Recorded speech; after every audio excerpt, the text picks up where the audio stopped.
नमस्कार, मैं डॉक्टर स्वाति वर्मा और आज हम लोग डिस्कस करेंगे एक बहुत ही कॉमन जो कि बहुत आम हो चुकी है अब लेडीज में, स्पेशली टीनेजर्स में, और वो प्रॉब्लम या समस्या का नाम है पीसीओडी और पीसीओएस। अक्सर लोग कंफ्यूज रहते हैं कि पीसीओडी और पीसीओएस में क्या डिफरेंस है, क्या ये दोनों चीजें सेम है? तो चलिए पहले डिस्कस करते हैं कि दोनों में अंतर क्या है। पीसीओडी यानी कि पॉलीसिस्टिक ओवेरियन डिजीज एक समस्या ऐसी है जिसमें हार्मोनल इम्बैलेंसेस होते हैं और ओवरीज से अच्छे से ओव्यूलेशन यानी कि अंडा नहीं बनता है और मेंस्ट्रुअल प्रॉब्लम्स टीनेज लड़कियों में स्टार्ट हो जाती है। जबकि पीसीओएस क्या है? पीसीओएस पीसीओडी का ही थोड़ी और गंभीर समस्या है। पीसीओएस यानी कि पॉलीसिस्टिक ओवेरियन सिंड्रोम। सिंड्रोम का मतलब होता है बीमारियों का कलेक्शन, बीमारियों का समूह, यानी कि इसमें न केवल ओव्यूलेशन में मेंस्ट्रुअल प्रॉब्लम्स और ये सब हैं, जबकि पूरी की पूरी बॉडी इफेक्ट होती है, कई और हार्मोनल इम्बैलेंसेस होते हैं और साथ ही में फ्यूचर में डायबिटीज, ब्लड प्रेशर और भी गंभीर समस्याओं का खतरा बढ़ जाता है।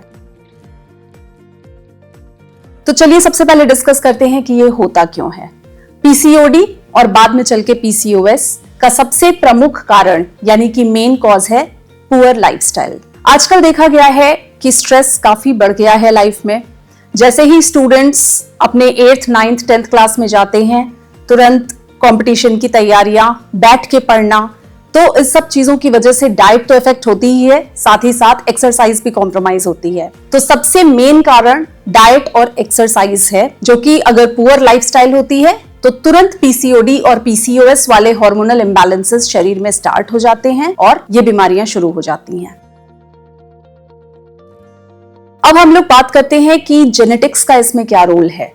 कॉज में न केवल लाइफस्टाइल बट हाँ, कभी कभार ये अनुवांशिक यानी कि जेनेटिकली भी रिलेटेड हो सकता है। अगर माँ में या सिस्टर में ये सब चीजों का रहा है प्रेवलेंस यानी कि पीसीओडी पीसीओएस का, तो उस फीमेल में ये पीसीओडी या पीसीओएस होने के चांसेस थोड़े बढ़ जाते हैं।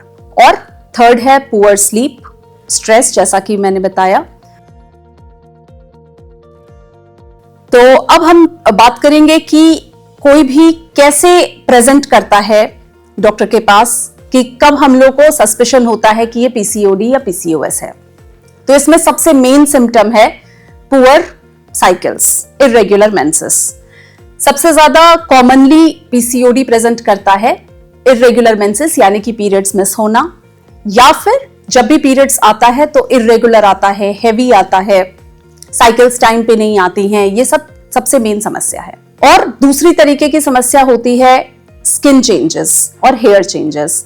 फेस पे बहुत अननेसेसरी अनवांटेड हेयर ग्रोथ, या फिर मुहासे, एक्ने जिसको हम लोग कहते हैं, वो होना, वजन बढ़ना, ये सब समस्याएं, और पिगमेंटेशन चेंजेस, कहीं कहीं शरीर पे काला पड़ना, या नेप ऑफ नेक जो गले के पास है वहां पे अधिक पिगमेंटेशन होना, एकांथोसिस निग्रिकन्स जिसको कहते हैं, ये सब समस्याएं पीसीओडी की तरफ संकेत देती हैं।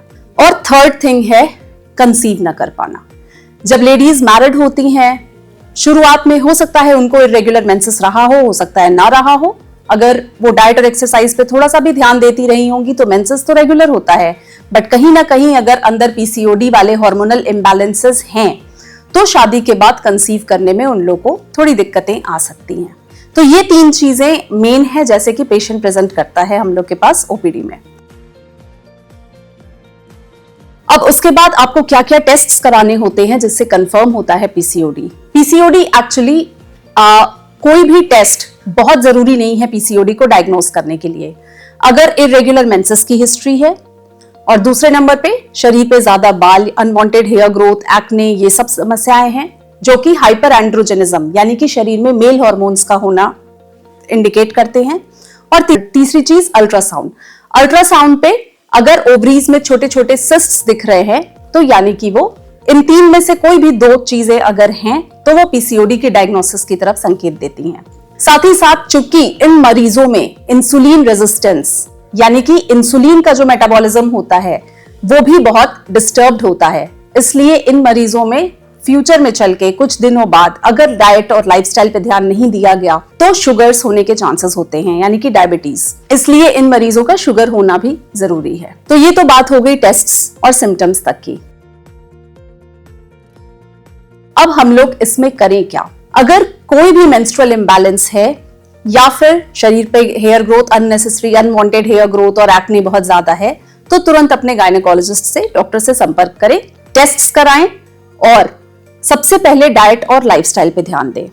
डाइट और एक्सरसाइज ही इसका नंबर 1 फर्स्ट लाइन इलाज है। अगर डाइट में हम लोग कार्ब्स और फैट्स यानी कि कार्बोहाइड्रेट्स और फैट्स को कम कर दें, घी, तेल, अननेसेसरी फास्ट फूड, बाहर का खाना, पैकेज्ड फूड, ये सब बंद करके फल, सब्जियां, टाइम पे खाना, न केवल अच्छा खाना बट टाइम से खाना, और खाने के बाद हमेशा थोड़ी एक्सरसाइज करना, हर एक मील के बाद थोड़ा वॉक करना। अगर आपके पास योगा, जिम, इन सब चीजों के लिए टाइम नहीं है तो कम से कम दिन भर में 20 मिनट का वॉक डेली करें। और वॉक यानी कि ब्रिस्क वॉक, फास्ट वॉक, जिससे कि शरीर से पसीना बहे। वो एक्सरसाइज और डाइट जिसमें आपके कार्ब्स और फैट्स कम हैं और प्रोटीन की मात्रा ज्यादा है, ये दोनों चीजें पीसीओडी से लड़ने में एलोन ही, मतलब अकेले ही सक्षम है। और दूसरे जो ट्रीटमेंट है वो कुछ हार्मोनल मेडिकेशंस हैं।